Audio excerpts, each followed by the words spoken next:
You have probably been alive long enough to know that in life, three things are certain: death, taxes, and inevitable Hellboy reboots instead of giving us the third film that the fans demand. So let's talk about the recently announced second Hellboy reboot in under 5 years.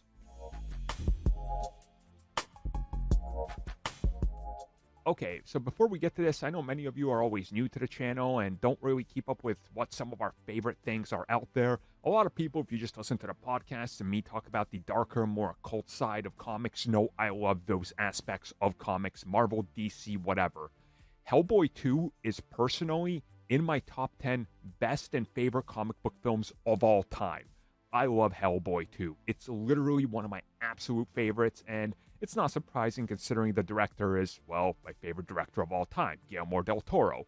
For years, we've all wanted to see a third film and that trilogy get wrapped. And unfortunately, we never got that from Universal. There was a recent reboot which I thought was, to put it kindly, not so good. There was quite a few enjoyable parts that I really liked about it, but it just felt forced. So, to everybody's surprise, it was just recently revealed and confirmed that another Hellboy reboot is happening, and we got the first details. So this news was exclusively broken by Deadline, who has confirmed that Millennium Medium has officially put forth a Hellboy reboot.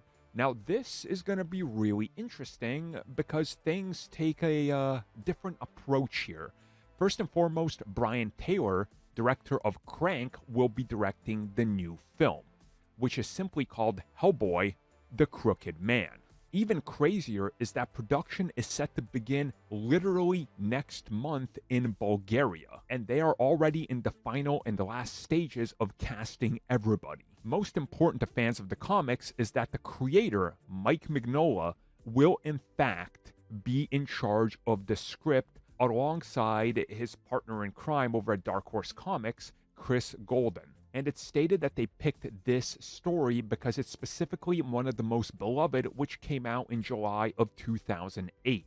Now, I haven't really read it since that time, and it's very almost forgotten in my mind. I literally forgot almost all of it, but I do remember it came out right alongside Hellboy 2: The Golden Army. And the film will in fact be a period piece set in the 1950s in rural Appalachia, and it's going to have Hellboy teaming up with a rookie cop of the BPRD as they are stranded in a small little town. The town is haunted and possessed by witches, which will inevitably put them on a collision path with them and various other creatures. So look, I don't mean to be down on this, because make no mistake about it, I am excited and I'm making this video and I want to talk about it because I am genuinely excited. I want a good adaptation of Hellboy, and certainly taking a comic that is beloved by fans is a smart way to go, but something about this just worries me. I really hope that they can nail it this time and not try to make this giant big spectacle, giant start to a franchise like they did the last time with David Harbour. Again, nothing against that movie, but they approached everything wrong. But what I feel like we're seeing here is that this is going to be much cheaper, and I think shooting in Bulgaria is quite evident of that because if you know how you shoot there and what you're doing, it makes a whole lot of sense.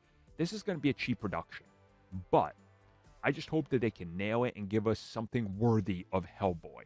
So I will be covering everything Hellboy going forward related to this film, and I hope this is a success.